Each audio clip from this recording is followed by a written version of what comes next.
yari umuntu atekanye atuje aciye bugufi kandi ari umuntu akunda kunezerwa kubera yakunda gutwenga naho bari mu bihe bigoye. Harabaye n'igihe ndibungenga aho hari mu 2002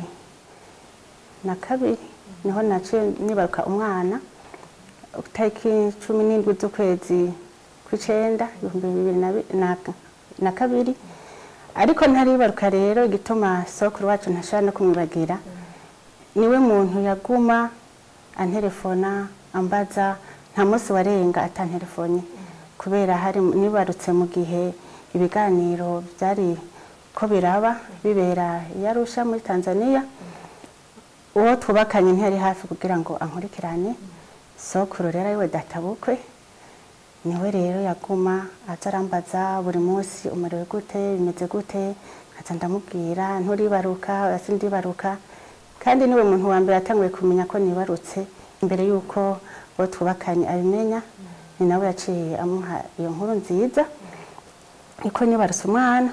Umva nk'ico kintu nk'umukenyezi ntashobora kucibagira na cane ko naba ahantu hagoye cyane naba mu Buyenzi kwibarabara g'16 hari ahantu nari nkeneye umuntu nyene yoza arambaza uko tumerewe kubera naho twahaba ntitwa twabaye dutekanye.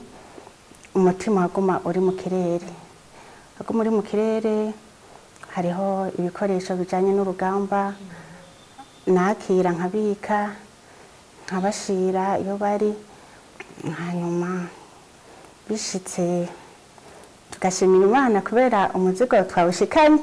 Rero muri ico gihe sokuru yarambaye hafi cyane kubera yari databukwe naco gituma nibaza ko n'izina sokuru ariho ryavuye kubera amaze gutanga samuragwa nacavuga ati sokuru w'abarundi kubera yarazina wenyine yumva ko ari se wiwe.